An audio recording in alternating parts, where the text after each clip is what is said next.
कि अब दबने वाला नहीं है नीतीश जी आपकी दमन से तेरे, अपने प्राणों की बाजी लगा देंगे हम, जब तक न मिलेगा राजकर्मी के दर्जा और आपकी कुर्सी को उठा कर करके यही पटना के गंगा जी में दफनाने के बिहार के तमाम नियोजित शिक्षक काम करेंगे। शिक्षक संघों का जोरदार प्रदर्शन जारी है। दरअसल सक्षमता परीक्षा के विरोध में नियोजित शिक्षकों ने मोर्चा खोल रखा है। शिक्षकों का बयान सामने आया है। नमस्कार, दर्श न्यूज में आपका स्वागत है। मैं हूं अनुराग। शिक्षक आज अपना एडमिट कार्ड जला रहे हैं। दरअसल सक्षमता परीक्षा का जिन नियोजित शिक्षकों ने फॉर्म भर दिया था, लेकिन उन्हें एहसास हुआ कि ये उन्होंने बड़ी गलती कर दी है, तो ऐसे शिक्षक बड़े पैमाने पर वापस आ गए हैं। यानी आंदोलन में शिक्षक एकता संघ के साथ हो गए हैं। जो नियोजित शिक्षकों का शिक्षक एकता मंच है उसके साथ खड़े हो गए हैं और हुंकार भर दी है इन शिक्षकों ने और कह दिया है कि अब वो किसी भी कीमत पर सक्षमता परीक्षा नहीं देंगे। सरकार साजिश कर रही है। क्या कुछ कह रहे हैं तमाम जो शिक्षक एकजुट हुए हैं और लगातार जिस तरह से अब लग रहा है कि आगे वो आंदोलन की राह पकड़ेंगे, क्योंकि सरकार सुन नहीं रही है। तो ऐसी स्थिति में शिक्षक क्या कह रहे हैं, आप इन शिक्षकों का बयान सुनिए। हम तो फॉर्म भरे थे। तो क्या एग्जाम दीजिएगा? नहीं, एग्जाम नहीं देंगे। हम लोग किस चीज़ का विरोध है आपका? विरोध इसलिए है कि अब हम लोग का एज भी ज़्यादा हो गया। 4-5 साल के बाद हम लोग रिटायर करने वाले हैं और हम लोग पर परिवार के ये है बोझ है। तो जहां हम एक बार सेट कर चुके हैं, वहां से बार बार अब दूसरा जगह सेट करने में हमको साल भर 6 महीना लगेगा। और फिर दूर अगर चले जाते हैं तो मेरे यहाँ बाल बच्चा हैं और माता पिता हैं, उनकी देख रेख का कौन करेगा? इसलिए हम फॉर्म भरे लेकिन परीक्षा नहीं देंगे। परीक्षा का बहिष्कार करेंगे। परीक्षा का बहिष्कार कर रहे हैं। हाँ, हम लोग परीक्षा मतलब फॉर्म ही नहीं भरे हैं। हम लोग तो परीक्षा का बहिष्कार करें। सरकार के जो पॉलिसी आई है उसका हम लोग विरोध कर रहे हैं।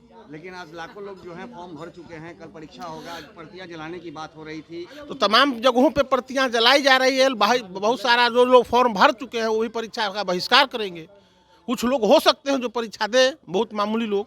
बहुत सारा अधिकांश लोग उसका विरोध कर रहा है, फॉर्म परीक्षा नहीं देगा। वो आप सेंटर पर जाकर कल देख लीजिएगा कितना लोग परीक्षा दिया, उसका तो रिजल्ट सामने आने वाला है। सर, आप लोगों ने अल्टीमेटम दिया था सरकार को 48 घंटे। 48 घंटा के हम लोग अल्टीमेटम दिए हैं कि अब दबने वाला नहीं है नीतीश जी आपकी दमन से तेरे, अपने प्राणों की बाजी लगा देंगे हम, जब तक न मिलेगा राजकर्मी के दर्जा संघर्ष मेरा जारी रहेगा। इसका मतलब ये होता है कि हम लोग का जो मांग है बिना शर्त का राजकर्मी के दर्जा, तो अगर राजकर्मी की दर्जा नहीं मिलता है तो आज बिहार के 38 जिला में पूरे दल बल के साथ एकाएक जो है कि एग्ज़ाम देने की जो फॉर्म भरे थे शिक्षक, वह पर्ची जलाने की काम किए हैं और माननीय मुख्यमंत्री के नीतीश के पास संदेश भेजने के काम कर रहे हैं कि अन्यथा हम लोग के अभी तो पर्ची जलाने के काम किए हैं।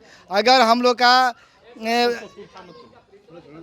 लोग का बेशर्त का राजकर्मी के दर्जा नहीं देते हैं तो आने वाला समय में हम लोग इससे और उग्र आंदोलन करेंगे और आपकी कुर्सी को उठा कर करके यही पटना के गंगा जी में दफनाने के बिहार के तमाम नियोजित शिक्षक काम करेंगे। विधायक हो, विधान पार्षद हो या जो भी जनप्रतिनिधि हैं, आने वाला चरणबद्ध आंदोलन कर करके हम अपने मांग पूरा करने के लिए तरह तरह के आंदोलन करने के लिए हम लोग एकजुट हुए हैं और आगे करेंगे। क्या सर शिक्षक संघ में फूट भी देखी जा रही है? शिक्षक संघ में फूट नहीं है, आपकी नज़रिया देखने का फूट है।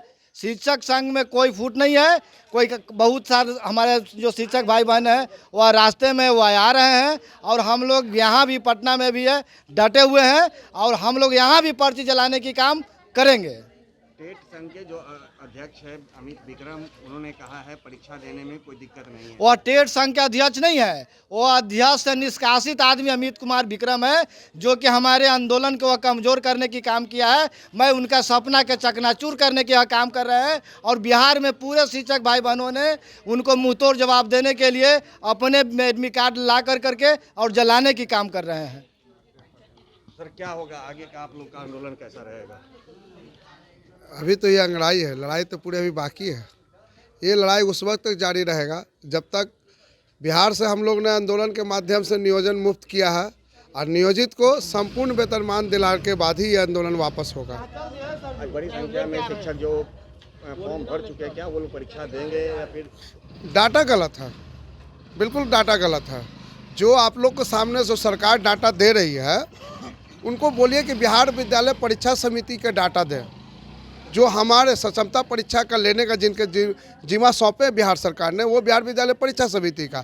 लेकिन ये क्या कर रहे हैं कि बिहार विद्यालय परीक्षा समिति और साथ ही साथ बीपीएससी दोनों को एक साथ मर्ज करके दिखा रहे हैं और शिक्षक को विभ्रमित कर रहे हैं, तरह तरह का प्रलोभन कर रहे हैं। लेकिन शिक्षक ना अपना परिवार छोड़ेगा, ना अपना घर छोड़ेगा। निश्चित रहिए, आप देखिएगा, आने वाला समय देखेगा कि इनकी जो सक्षमता परीक्षा कितना % सफल हो रहा है। ये आप मान कर रखिएगा। ज़मीनी हकीकत हम लोग जानते हैं, वो पदाधिकारी के सर्वे से काम नहीं चल सकता है। जब तक शिक्षक जो सर्वे करेगा वही सर्वे सही है। सर, जितने भी शिक्षक यदि फॉर्म भरे हैं और परीक्षा देते हैं, तो वैसे में शिक्षक एकता मंच के द्वारा क्या कार्रवाई की जाएगी? हम समझते हैं कि हमारे जो शिक्षक जुझारू है वो परीक्षा देगा ही नहीं। अब बात आ गई कि अगर परीक्षा देने के बाद आप बात जो कर रहे हैं कि आगे क्या होगी, आगे हम लोग उस पर लोगों पर रणनीति हम लोग बनाएंगे आगे। हम तो हमारी समझ है या तमाम बिहार के नियोजित शिक्षकों का समझ है कि वो परीक्षा नहीं देगी। हो सकता है कुछ सरकार के दबाव में, अनेक तरह के दबाव में कुछ हमारे साथी परीक्षा फॉर्म भर चुके हैं, तो उसमें हमको लगता है कि 1000 मतलब बहुत कम संख्या में वो लोग परीक्षा देंगे। वैसे शिक्षक भरे होंगे जिनका अभी भी जो पोस्टिंग शुरू में दूर से हुआ होगा, उनको दिख रहा होगा कि हमारा नज़दीक में हो जाएगा, वैसे भाई शिक्षक भाई दिए होंगे। लेकिन मैं दावे के साथ कह सकता हूं कि हमारे अधिकांश भाई परीक्षा में जो फॉर्म भर चुके भी हैं वो परीक्षा नहीं देंगे, क्योंकि वो फॉर्म भर चुके हैं। आप टेक्निकल बात उसमें दिक्कत क्या है, वो परीक्षा फॉर्म भरे हैं लेकिन फिजिकली भी जमा करना है, वो फिजिकली बहुत सा लोग अभी नहीं किया है, पेंडिंग इसीलिए दिखा रहा है। और सरकार एक दिग्भ्रमित करने का काम कर रहा है, कितना संख्या में लोग भर दिया है ताकि और अधिक से अधिक लोग भरे, या सरकार का एक दुष्प्रचार है। तो सुन लिया आपने कि शिक्षकों का जो विरोध तगड़ा हो रहा है। दरअसल कुछ शिक्षक जिन्होंने फॉर्म भर दिया था सक्षमता परीक्षा का, हालांकि जो बिहार विद्यालय परीक्षा समिति की तरफ से आंकड़ा दिया गया और जो शिक्षा विभाग की तरफ से आंकड़ा पेश किया गया, उसमें बताया यह गया कि 2,27,000 शिक्षक जो है उन्होंने फॉर्म भर दिया है और लगभग 3.25 लाख नियोजित शिक्षक हैं। वैसे में कहीं ना कहीं इनके आंदोलन को धक्का लगा था, लेकिन शिक्षक संघों का साफ कहना है कि ये भी साजिश रची गई है। ऐसा आंकड़ा कुछ भी नहीं है जो शिक्षा विभाग के द्वारा दिया जा रहा है। तो ऐसी स्थिति में अब शिक्षकों का विरोध जोर पकड़ता ही चला जा रहा है। आने वाले दिनों में जिस तरह से संघ ने ऐलान कर दिया है, मंच ने ऐलान किया है, शिक्षक एकता मंच ने, कि वो अगर सरकार उनकी नहीं सुनती है तो वो आंदोलन की राह पकड़ेंगे। तो ऐसी स्थिति में अब क्या होगा आगे, ये देखना दिलचस्प होगा, क्योंकि 48 घंटे का अल्टीमेटम सरकार को दिया गया है। कल ये बैठक हुई थी उसके बाद। तो ऐसी स्थिति में अब एक दिन के बाद शिक्षक अब अगला कौन सा कदम उठाएंगे या फिर सरकार उनकी बातें सुनेगी, ये तमाम चीजें सामने आएंगी। बने रहिए दर्श न्यूज के साथ, तमाम खबरों से आपको अपडेट रखेंगे। फिलहाल के लिए इतना ही, धन्यवाद।